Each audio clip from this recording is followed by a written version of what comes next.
Title: The Howling Forest. In the small, forgotten town of Blackwood Hollow, shadows danced among the trees, whispering secrets long buried. It was here that legends of werewolves prowled through the hearts of the townsfolk like a looming fog, but for the most part, they were dismissed as mere folklore designed to scare children into behaving. That was until the night 5 friends, Ella, Jared, Mia, Sam, and Tim, decided to test their courage and venture into the infamous Howling Forest, where the creatures were said to lurk. It was a crisp autumn evening, the sun dipping below the horizon, painting the sky with hues of crimson and violet. The air was thick with the scent of damp earth, and the distant call of owls reverberated through the trees.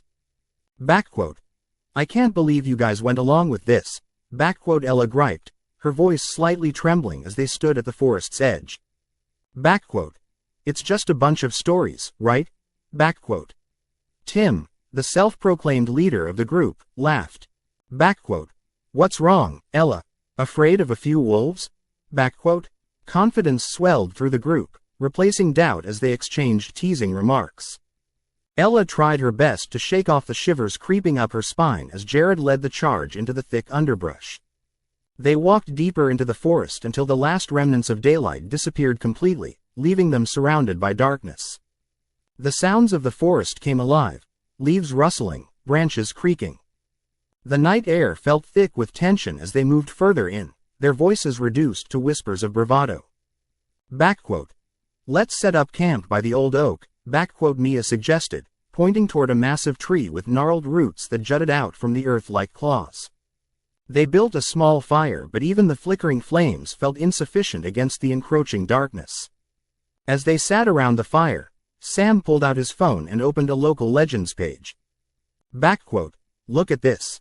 Did you know there's a story about a boy who was cursed after killing a wolf?" Backquote he read aloud, his voice dropping into an eerie tone. Backquote: "He transformed into a werewolf every full moon. They say he still wanders these woods, hunting for his lost family." Backquote. The group fell silent as the darkness seemed to thicken around them. Time passed, marked only by the crackling fire and the occasional snap of a branch. When they finally found the courage to speak, it was in hushed tones, as if raising their voices might awaken something.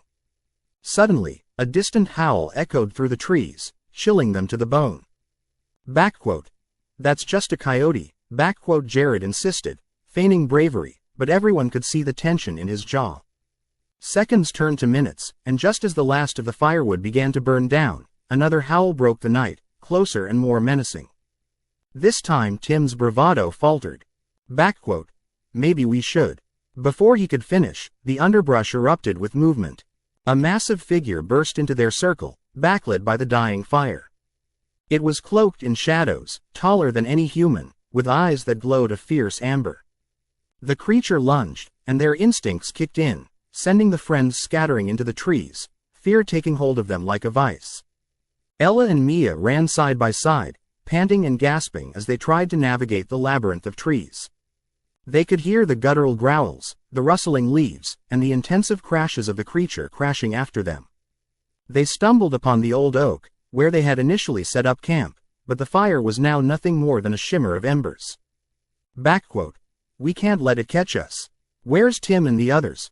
Backquote Ella cried, desperation fueling her voice.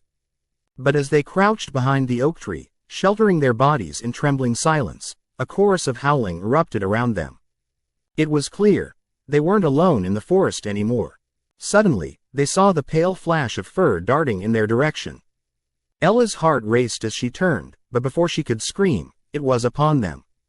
The creature, a monstrous beast with razor-sharp teeth and matted fur, stalked closer, sniffing the air, and then it paused, fixing its piercing gaze on Ella and Mia.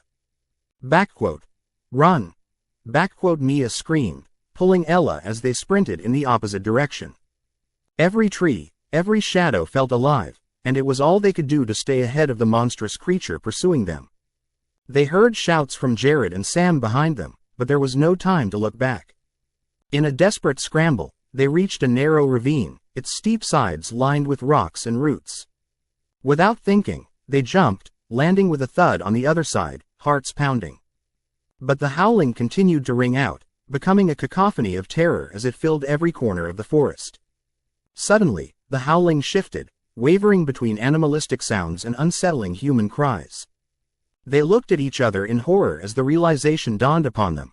This was not just one creature, but a pack. Reaching the edge of the forest, they stumbled out onto a dirt road. The moon was high, illuminating a stark pathway leading back to town. Panting, they turned back, expecting to see the creature leap from the shadows, but nothing followed them. It was as if the darkness had swallowed it whole. Shaken, they sprinted down the road, adrenaline fueling their flight until they reached the safety of town.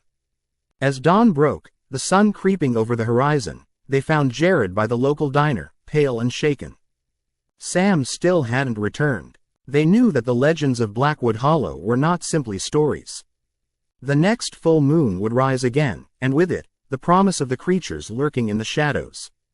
The haunting howls echoed in their minds, a grim reminder of the night they ventured too close to the darkness. And somewhere deep in the woods, the pack would still be waiting.